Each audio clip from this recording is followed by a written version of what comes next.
Hello everyone, good morning. कैसे हैं आप लोग? बहुत दिनों बाद। हाँ जी, बहुत दिनों बाद शुरू करते हैं।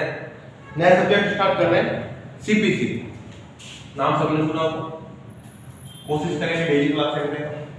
बाकी as per your requirement, as per your feedback क्लासें होंगी। स्टूडेंट आपको डेली क्लास होंगी आपकी। लाइव भी ऑफलाइन बैच से शुरू किए हैं कुछ अभी। सीपीसी की बात करें, आज हम कुछ नहीं पढ़ने वाले, सिर्फ इसके बारे में जानेंगे क्या है, क्या क्या हमें इसमें देखना है, क्या क्या नोटिस करना है, और भी एक तरह से पूरे सीपीसी को, ऑर्डर को और रूल को निचोड़ दिया जाए तो क्या निकलेगा, वो चीजें देखने की कोशिश कर रहे हैं। ठीक है, सीपीसी की बात करें। सबसे पहले सीपीसी में क्या क्या चाहिए? देखो, दो चीजें होती है, आपने अगर देखा होगा। एक तो होगा आपका क्रिमिनल लॉ, एक होता है सिविल लॉ। क्रिमिनल लॉ में दो पार्ट, दोनों में ही दो पार्ट होते हैं। एक तरह से देखा जाए क्या होता है, नंबर सब्सटैंटिव लॉ और प्रोसीजरल लॉ। आप बात करते हैं दोनों में अंतर क्या है। यहां पे भी substantive law and procedural. Substantive law आपको सिर्फ राइट देना, क्या देना है, कुछ राइट्स देना है। किसी भी लॉ के रिगार्डिंग, किसी भी राइट, किसी भी ब्रीच के रिगार्डिंग आपको राइट दे रहा है। अब उन राइट को आपको प्राप्त कैसे करना है, उनको वेव कैसे करना है, कैसे लेने हैं वो राइट, उसका मेथड, हाउ टू यूज, ये सब कहां है, आपकी प्रोसीजर लॉ में। सिंपल वे में अगर देखा जाए तो ये तो हो गया आपका क्या, आईपीसी, और ये क्या होगा आपका सीआरपीसी। ऐसे ही सिविल के लिए होता है। सिविल के लिए सब्सटैंटिव लॉ में क्या क्या हो गया, तो मान लिया आपका होगा एसआर, स्पेसिफिक रिलीफ एक्ट, ठीक है, सीपीसी के सेक्शंस हो गए, टीपीए हो गया, ठीक है, कॉन्ट्रैक्ट, ये सब क्या है, सब्सटैंटिव लॉ है। लेकिन इनका प्रोसीजर क्या होगा, ये बताया आपको प्रोसीजर लॉ में। अब ये सिविल का प्रोसीजर लॉ पार्ट, ऐसा सीपीसी का पूरा नाम क्या है, code of civil procedure, civil procedural law. अब प्रोसीजर कहां पर दिया गया है, जो उसके ऑर्डर्स दिए गए। ऑर्डर्स कितने हैं, 51 ऑर्डर्स।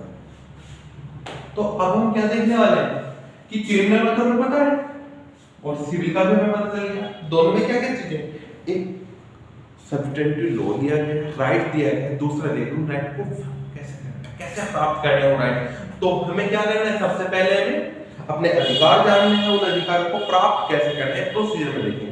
अब हम सिविल की बात करते हैं बहुत सिंपल वे में। अच्छा, क्या आपका एविडेंस एक्ट कहीं पे सब्सटैंटिव लॉ दे रहा है क्या? एविडेंस एक्ट सब्सटैंटिव लॉ देता है कुछ? सेक्शन 115 याद है, स्टॉपल,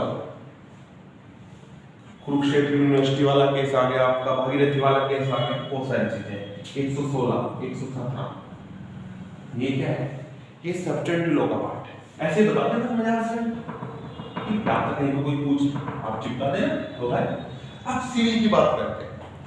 क्रिमिनल में जो भी ऑफेंस होंगे वो किसके अगेंस्ट होते हैं, किसी पर्सन के अगेंस्ट नहीं होते, वो होते हैं अगेंस्ट द स्टेट। तो इसलिए पब्लिक प्रोसिक्यूटर वहां पे जाता है, वहां पे ये मान के चलो मैक्सिमम चीजें, सारी चीजें फ्री होती। लेकिन यहाँ पे क्या है, मतलब राज्य के विरुद्ध कोई अपराध आपने किया है तो आपकी लायबिलिटी नहीं है, वो आपको नुकसान पहुंचा, लेकिन आपको जरूरत नहीं है कि आपका ही खर्चा होगा तब आपको राइट मिलेगा, नहीं। स्टेट की ड्यूटी है कि उनके स्टेट में ऐसे अपराध क्यों हो रहे हैं, तो उन्हें पनिश करने का काम किसका है, स्टेट का है। तो क्रिमिनल में क्या होता है, ऑफेंस अगेंस्ट द स्टेट, और सिविल में ऑफेंस अगेंस्ट या फिर ब्रीच अगेंस्ट इंडिविजुअल। अब क्या हुआ, मेरे से किसी ने 2 लाख रुपए लिए लेकिन मुझे नहीं दे रहे, मेरे से किसी ने 2 लाख रुपए लिए हैं, मान लिया ये नाम ए है, ए से किसी ने 2 लाख रुपए लिए हैं और ये नहीं दे रहा है इसको, कौन, बी ने ए से 2 लाख रुपए लिए, लोन लिया लेकिन नहीं दे रहा। अब ये कह रहा है जज साहब मुझे पैसे दिलाओ, तो भाई साहब सीधी सी बात ये है, जज साहब की क्या ड्यूटी है, राज्य की क्या ड्यूटी है, राज्य को क्या मतलब उसके पैसों से। लेकिन स्थिति नागरिक ने लॉ एंड ऑर्डर ने तो राज्य इसको पैसे दिलाएगा, लेकिन अपने खर्चे पे कुछ नहीं दिलाएगा, अपने खर्चे पे नहीं दिलाएगा, क्या बोलेगा, हर चीज के बेटा पैसे दो, हम काम करेंगे, पैसे आप दोगे। इसके लिए आपको कोर्ट फीस देना पड़ेगा, ठीक है। जहां जहां रिक्वायरमेंट होगी वहां पे पेमेंट करना पड़ेगा। समन इशू करने के लिए पैसे आपको देने पड़ेंगे। इन केस अगर पुलिस को भेजना है वहां पर, उसके लिए पैसे आप दोगे। किसी के लिए कमीशन इशू कराना है तो उसके लिए पैसे आप दोगे। अगर आपको क्या करना है, इस बंदे को जेल में डालना है, जेल में डालना है, पैसे नहीं दे रहा है, तो भाई साहब पैसे आप दोगे, इसके जेल में रहने का खर्चा भी आप दोगे। आप कहोगे सर अगर कोई बहुत गरीब है तो कोई दिक्कत नहीं है भाई, ऑर्डर 33 इंडिजेंट पर्सन, वहां पे भी देखा होगा आपने, क्या देखा था?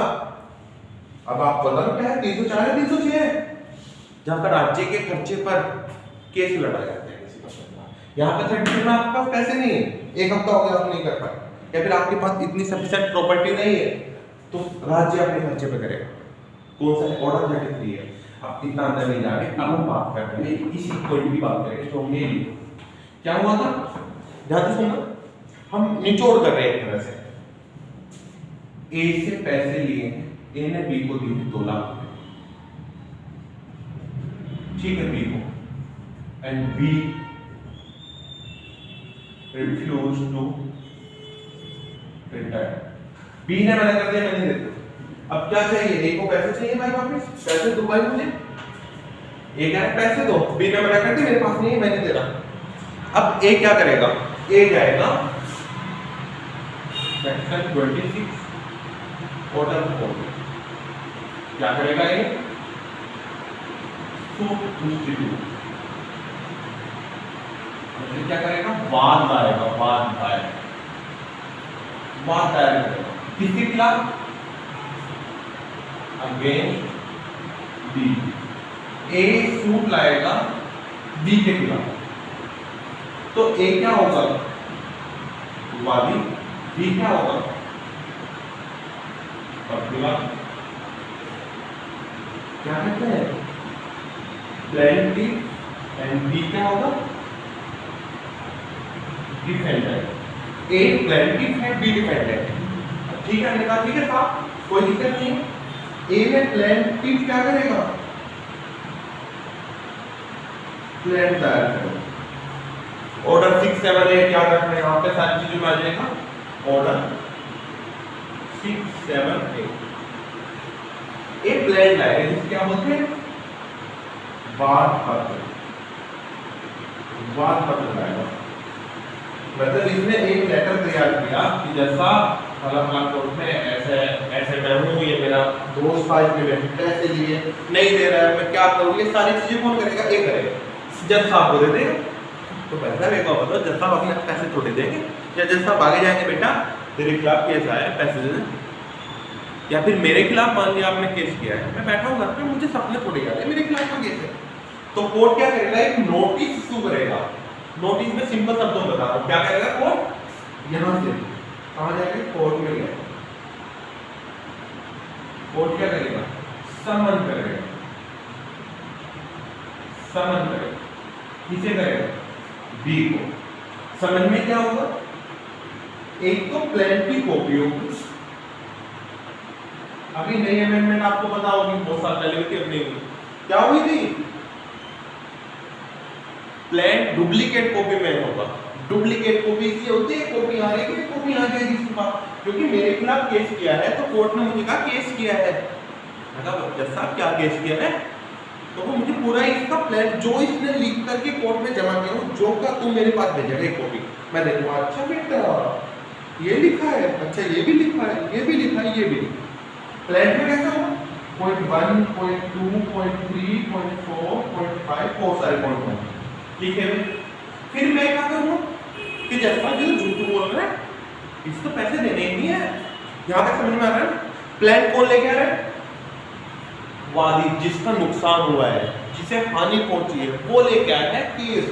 अब पहुंचा किसके पास है, कोर्ट के पास। कोर्ट ने उसकी एक कॉपी से भेज दी कि बेटा देख, ये चीजें तेरे खिलाफ लगाए थे इस बंदे ने, जवाब दो। अब ये जवाब क्या देगा, क्या बोलते हैं इसको, प्रतिवाद पत्र, मतलब रिटर्न स्टेटमेंट, मतलब रिटर्न स्टेटमेंट देगा। रिटर्न स्टेटमेंट क्या देगा, देखो ध्यान रखना, प्लेंटिफ प्लान लाएगा, डिफेंडेंट रिटर्न स्टेटमेंट आएगा। अब जो जो पॉइंट इसने लिखे हैं ये लिखेगा, पहला पॉइंट स्वीकार्य है, दूसरा पॉइंट स्वीकार्य है या admitted, second point admitted, third point not admitted, fourth point not admitted, fifth point not admitted, जहां तक उसे उचित लगे, जो उसे लगे, जिन्हें वो मानता होगा मान ले, जिन्हें नहीं मानता नहीं मानेगा, मना कर देगा था। बेटा ठीक है, कोई दिक्कत नहीं। अब ध्यान से सुनना, अब जब इसका प्लान भी आ गया, मैं आपको बिल्कुल निचोड़ बता रहा हूं, ऐसे होगा इधर का दिख रहा है, ये प्लान आ गया, मान लीजिए ये डब्ल्यू था, कुछ कोड है कुछ कोड है, दोनों लिख लीजिए। अब दोनों कोड के पास पहुंच गए, कोड क्या करेगा, इन दोनों को निकाल के इनमें 2-3 पॉइंट निकालेगा, 1 2 3, ये बात। बाकी चीजें तो इसने मान ली है, क्या किया कि बाकी चीजें मान ली, फिर 10 पॉइंट लिखे थे, इसने क्या किया, कुछ पॉइंट अपने लिखे अलग चीजें, इसने 4 चीजें तो मान ली। तो अब एक बात बताइए, आपने मेरे से 2 लाख रुपए मांगे कि प्रवीण सर ने मेरे से 2 लाख रुपए लिए थे, नहीं दे रहे, मैंने कहा हाँ साहब मैंने 2 लाख रुपए लिए थे, मैं दे रहा हूँ, दे दूँगा, कोई दिक्कत नहीं। तो भाई साहब केस की कोई बात बनी नहीं बनी ना, फिर तो केस लड़ना ही नहीं है, एविडेंस देखना ही नहीं है, ऐसे ही होगा ना। तो वही बात कर रहा है कि भाई साहब जो पैसे लेने हैं या देने हैं, जो भी है, दूसरी पार्टी ने अगर आपकी बात मान ली तो उसके अलावा जो पॉइंट क्या बने हैं, विवादक तथ्य बचे हैं, फैक्टिव इशू जो बने हैं वो कहाँ है, ऑर्डर 14 के तहत, ऑर्डर 14 आदेश 14 ऑर्डर 14 के तहत क्या किया जाएगा, फ्रेमिंग ऑफ इशू किया जाएगा, उन सबको दर्शा दिया कि बता ये चीजें हैं। अब जो चिंटू पिंटू आपने लिखा है, चिंटू पिंटू आपने लिखा है, उसमें से निचोड़ हमने ये निकालना है, इसके हिसाब से हम केस ले लेंगे। हमें सिर्फ ये चीजें प्रूव करनी है कि मान लिया जैसे 2 लाख रुपए आपने बोला, प्रवीण सर को मैं जानता हूँ, मेरे पड़ोस में रहते हैं, नंबर 2 मैं इनको पिछले 10 साल से जानता हूँ, ये मेरे यहाँ किराए पे रहते थे, तीसरा पॉइंट इन्होंने, हम दोनों साथ बैठते खाते पीते थे, ठीक है, 5वां पॉइंट इन्होंने लिखा, इन्होंने मेरे से 2 लाख रुपए उधार लिए थे, 6वां पॉइंट इन्होंने, प्रवीण सर ने मुझे पैसे उधार जो लिए थे वापस नहीं किए, देने से मना कर। अब मैंने कहा इन्होंने क्या लिखा था कि पैसे उधार मेरे पास रहते हैं, हाँ पहला पॉइंट मानने हैं, मैं मानता हूँ रहते हैं, बात खत्म, वो पॉइंट खत्म हो चुका हूँ। दूसरा पॉइंट, हाँ और साथ उठते बैठते खाते पीते एक साथ थे, ठीक है मान लिया। अब कोर्ट को क्या मतलब बनता है, ये भी मान रहा है वो भी मान रहा है, कोई मतलब नहीं है ना, ठीक है। अब तीसरा पॉइंट मैंने लिखा, इन्होंने लिखा था क्या कि 2 लाख रुपए लिए थे अब तक नहीं दिए, मैंने कहा जैसा मैं तो दे चुका हूँ। अब क्या आ गया, पहला पॉइंट क्या निकल गया कि क्या 2 लाख रुपए जो उधार लिए थे वापस किए हैं या नहीं किए। पहला फैक्टर इशू मतलब फ्रेमिंग ऑफ इशू, पहला इशू क्या आ गया कि पहले तो मैं ये डिसाइड करना है जो 2 लाख रुपए उधार दिए थे वो वापस दे दिए या नहीं दिए, इस तरह से फ्रेमिंग ऑफ इशू हो जाएगा यहाँ, क्लियर है। अब इसके हिसाब से जो फ्रेमिंग ऑफ इशू यहाँ पे हो चुका है, क्या हो गया, फ्रेमिंग ऑफ इशू ये हो गया। अब इसके हिसाब से कोर्ट क्या करेगा, सॉल्व करेगा इसको, केस को ट्रायल चलेगा। यहाँ तक चीजें समझ में आई, ये थोड़ा बेसिक था, अभी कोर्ट के अंदर पहुंच रहे हैं, अंदर की बात अब करेंगे, यहाँ तक क्लियर है, ठीक है आगे बढ़ते हैं। यही चीज पढ़ेंगे अभी कोर्ट के अंदर पहुंचा है मामला,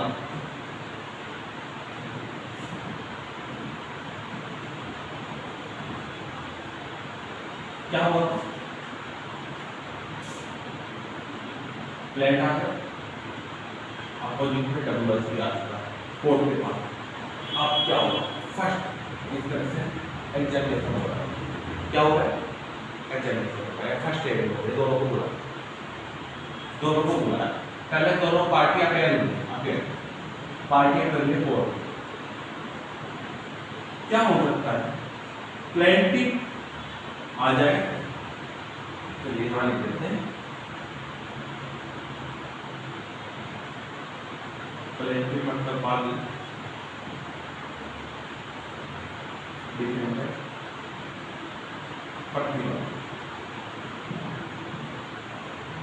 प्लेंटिफ आ जाए, ये तो आ गया, ये नहीं है। कोर्ट में जब अपेयर करने के लिए बोला, वैसा कोर्ट में आ जाओ दोनों, वादी तो आ गया, प्रतिवादी नहीं है। मेरे खिलाफ केस किया था कि प्रवीण साहब पैसे देंगे मुझे, मैं तो नहीं दिया, समन हो चुका, देखो ये चीजें तब के जब समन ड्यूली सर्व हो चुका है, समन की तामील हो चुकी है एज पर द लॉ, समन की तामील हो चुकी थी। तो क्या हुआ था, ये आ गया जिसने मेरे खिलाफ केस किया था, ये आ गया, ये नहीं आया भाई, तो कोर्ट क्या करेगा, दोबारा समन करा दे ज्यादा से ज्यादा, नहीं तो क्या कर सकता है, फर्दर डेट देगा, आगे की डेट दे रहा है कोई कि अगली डेट पे देखेंगे हम आपको, या फिर क्या करेगा, number 1, number 2 x party order करेगा, मेरे खिलाफ जजमेंट दे चुका है, आपको पैसे देने पड़ेंगे, क्लियर। ऐसा आप कोर्ट में नहीं आ रहे, इसका मतलब ये नहीं पैसे नहीं दोगे, पैसे देने पड़ेंगे, आप नहीं आ रहे ना आओ, इसका मतलब आप झूठ बोल रहे हो, आप बचना चाह रहे हो, तो ये करेगा। दूसरी बात क्या हो सकता है,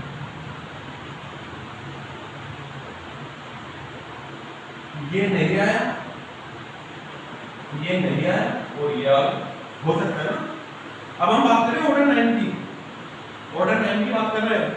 अब क्या हुआ, जिसने मेरे खिलाफ केस किया था वही नहीं आया, मैं आ गया, ध्यान से कौन आया, प्लेंटिफ नहीं आया, जिसने केस दर्ज किया था ए नहीं आया, लेकिन बी आ गया कि जैसा समन पहुंचता मेरे पास में आ गया, जैसा हमने देखा वो कहा भाई जिसने केस किया था, पैसे किसे चाहिए थे, ए को नहीं आया, तो जज साहब क्या कर सकते हैं, सोचो क्या कर सकते हैं, जज साहब ने बैठा, जिसने केस किया था वही नहीं आया, काम करो डिसमिस, डिसमिस कर दिया, केस खत्म, खत्म केस खत्म, जाओ भाई वो अपने रास्ते अपने रास्ते, उसने केस डाला था लेकिन उसको लगा शायद हार जाके इसलिए नहीं आ रहा, भागो खत्म केस, आपकी कोई लायबिलिटी नहीं है, नंबर 1। नंबर 2 पॉइंट, अगर ये बंदा एडमिट कर देता है, एडमिटेड द फैक्ट, इसने फैक्ट को एडमिट कर लिया, पॉइंट ध्यान रखना है, आपको ऊपर लिखो तो आपका इसको नंबर 1 पॉइंट क्या गया, डिसमिस करेगा, number 2 point admitted the fact, इसने फैक्ट को एडमिट कर लिया भाई, इसने क्या किया कि जज साहब जो भी किया, जज साहब जो उन्होंने 2 लाख का केस डाला है बिल्कुल सही बात है, मैं देने के लिए तैयार हूं। अब एक बात बताओ भाई, जब ये पैसे देने के लिए तैयार है तो केस लड़ने की जरूरत क्या, अगर केस चलता तो ये क्या करता है, एविडेंस रखता है कि जज साहब लिए थे मैंने तो पैसे, ये देखो उसके सामने लिए थे, ये लिखा हुआ है, या यहाँ लिए थे, यहाँ मना किया, सारी चीजें, केस लड़ा जाएगा ना कि पैसे लिए क्या नहीं लिए। फैक्ट इशू क्या था, जो हमने विवादित तथ्य लिखे थे, इसमें क्या लिखा सबसे पहले हमने फ्रेमवर्क ऑफ इशू में, कि क्या जो 2 लाख रुपए लिए थे उधार लिए थे वो वापस किए नहीं किए, इतने कहते साहब लिए थे मैंने पैसे वापस नहीं किए, अभी अब मैं कर दूंगा, ठीक है। तो जज साहब क्या करेंगे यहाँ पे, सीधा जजमेंट अगेंस्ट डिफेंडेंट के अगेंस्ट जजमेंट दे देंगे, तो भाई दे दियो पैसे पाप खत्म, क्लियर। और दूसरी बात, अगर ये पूरा एडमिट नहीं करता, क्या करता जज साहब, बात तो सही है लेकिन मैंने वैसे 1 लाख रुपए दे दिए, चलो ये छोड़ो, 1 लाख रुपए छोड़ो, वो कंसेप्ट उल्टा हो जाएगा, थोड़ी देर में पहुंचेंगे वहां पर, वाजे काउंटर क्लेम वाला और सेटअप वाला। अभी यहाँ पे देखते हैं, इसने लिखे थे 2 लाख रुपए लिए, एक बार 10,000 रुपए लिए, या एक बार 2 लाख लिए, एक बार लिए इसने 1 लाख या 50,000 लिए, मान लीजिए हाँ 50,000, 1 लाख 2 लाख, क्या किया था, कहां तक आएगा,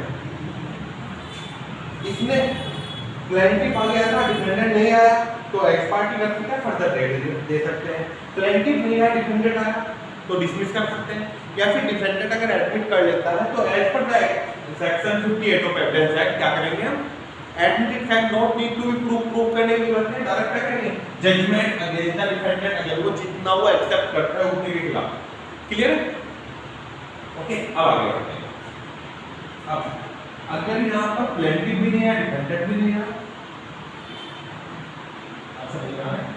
प्लेंटिफ भी नहीं है, डिफेंडेंट भी नहीं है, तो कोर्ट क्या करेगा, या तो फर्दर डेट के लिए रख सकता है, डिस्कशन पावर, देखो हम जैसा हमारी मर्जी है, चल बेटा अगले दिन अभी तारीख दे दो, या फिर ऐसा कर दो जब कोई नहीं आ रहा खाली थोड़ी बैठे आप, ऐसा करना। यहाँ तक क्लियर है कि नहीं, बताइए यस और नो। अब भाई आगे बढ़ते हैं, ये थोड़ा सा कॉम्प्लिकेटेड होता है लेकिन मुझे पूरी उम्मीद है आपको मजा आएगा, समझ में आएगा।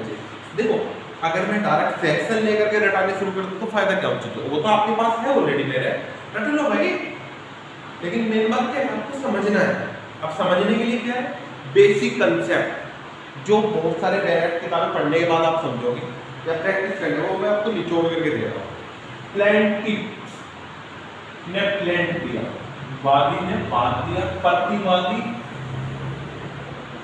वादी बात करने डाला है, वो इसके बाद की प्रोसीडिंग है। मैं बीच में से थोड़ा सा और खोल रहा हूँ इसको। अब ये क्या कर सकता है, वाह बहुत अच्छा सर, रिकॉर्डेड क्लास मिलेगी क्योंकि मैं 6 बजे उठ नहीं पाई। बहुत बढ़िया, ये सुबह के बेंच का मैसेज आया। ऐसा रिकॉर्डेड क्लास तब मिलेगी ना जब क्लास में अवेलेबल होंगे, जो अलग से बैच चल रहा है ना पेड़ वालों की बात है। अब ये क्या करता है, नंबर ये प्रतिवाद पत्र को देगा अपना, इसके प्लान का जवाब देगा एक तरह से। डब्ल्यूएस क्या होता है, आंसर ऑफ प्लान, प्लान का आंसर होता है। यहां तक चीजें क्लियर है सबको, आगे बढ़े, चलिए बढ़ते हैं। अब ये दूसरा ऑप्शन क्या है, ये कह सकता है साहब कितने पैसे थे, 2 लाख रुपए, कि साहब 2 लाख रुपए थे, साहब 2 लाख रुपए तो थे। इसमें कहा ए ने बोला कि मुझे 2 लाख रुपए देने, बी ने, अब बी ने बोला साहब 50,000 तो मुझे भी देने। बी ने कहा कि साहब 50,000 तो मुझे भी लेने हैं ए से। तो कोर्ट क्या बोलेगा, ये कहेगा साहब जो ये थे कितने 2 लाख रुपए में से 50,000 माइनस कर दो, 2 लाख कितने हो गए, 1,50,000। साहब मैं कितने देने के लिए तैयार हूँ, क्योंकि जो 50,000 मेरे पास कोर्ट की डिग्री है, किसी कोर्ट ने जजमेंट दिया हो कि या कुछ इसके पास प्रोमिसरी नोट है, कुछ भी हो कि साहब 2 लाख से देने, ठीक है मैं मानता हूँ, लेकिन 50,000 वो भी देगा मुझे। तो फिर अलग अलग केस लड़ने सकते, तो आप मेरे एडजस्ट कर लो, मतलब क्या कर दीजिए, सेट ऑफ कर दीजिए। डब्ल्यूएस किस में था, ऑर्डर 8 में, और ये क्या है, ऑर्डर 8 रूल 6 में। क्या साहब सेट ऑफ कर दीजिए, मेरे को 50,000 रुपए इसमें, तो अब मैं 1.5 लाख रुपए देने के लिए लायक हूँ सिर्फ। क्लियर है कि नहीं है, डब्ल्यूएस के साथ ही आप बताओ कि इसके साथ मैं सेट ऑफ करना चाह रहा हूँ या फिर क्या करना चाह रहा हूँ, मैं काउंटर क्लेम। काउंटर क्लेम कौन सी चीज का नाम है, अभी देखते हैं। उसने कहा 2 लाख रुपए मांगे थे, उसने कहा साहब इसे नहीं, अब मुझे नहीं देने थे 2 लाख, उल्टा ये मुझे 5 लाख देगा, इसने लिए थे मेरे से पैसे। उल्टा क्लेम समझ लो, बिल्कुल सिंपल है, मैं लिखता हूँ। उल्टा क्लेम मतलब क्या है, काउंटर क्लेम, सेट ऑफ या फिर काउंटर क्लेम कर सकता है। क्या साहब इसे नहीं देने, मतलब ये कह रहा है ना मुझे 2 लाख रुपए दो, साहब इसे नहीं, उल्टा नहीं, मैं नहीं दूंगा इसे, उल्टा ये देगा मेरे को पैसे। ये क्या होता है, काउंटर क्लेम। बताओ भाई क्लियर है कि नहीं, यहाँ तक की चीजें समझ आ गया, हो गया बेटा में। चलिए मैं डब्ल्यू आ गया था, अब अब उसके बाद आगे बढ़ेगा, कहाँ बढ़ेंगे, देखो मैं थोड़ा तोड़ के बता रहा हूँ ताकि समझ में आए, इसका चार्ट बनाना पूरा। प्लान यहाँ पे डब्ल्यू आ गया, अपीयरेंस हो गया, अपीयरेंस वही ऑर्डर टाइप। उसके बाद बढ़ेंगे ऑर्डर कैन, क्या होता है, एक्सप्लेनेशन ऑफ पार्ट। ऑर्डर 10 में का मतलब क्या है, ऑर्डर 9 में सबको बुला ले, दोनों पार्टी को बातचीत की, हालचाल पूछे, भेज दिया। ऑर्डर 10 में क्या होगा, पार्टी से बुला के जो चीजें जब आपको समझ नहीं आ रही तो पूछे भाई साहब इनका मतलब क्या है, ये तो समझा दो, ये पॉइंट हमें क्लियर नहीं होगा, ये बताओ इसका मतलब क्या है, पूछेंगे आगे के डेट देंगे ऐसा कुछ। लेकिन यहाँ पे एक रूल बहुत इंपॉर्टेंट है, रूल 1A। 1A कहता है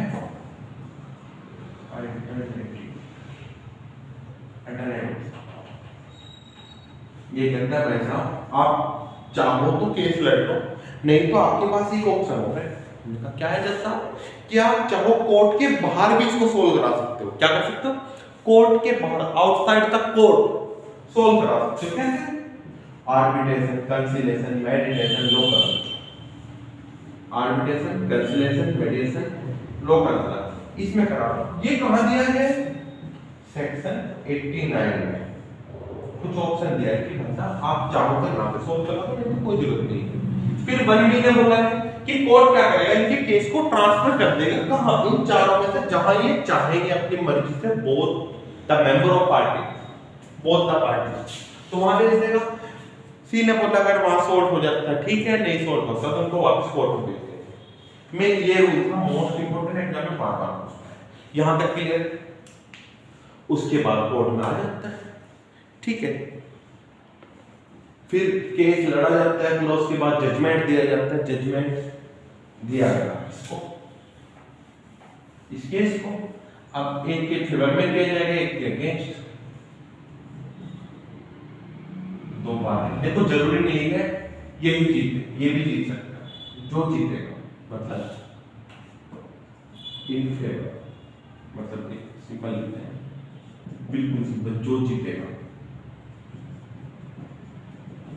उसे क्या दी जाएगी? डिग्री। जो हारेगा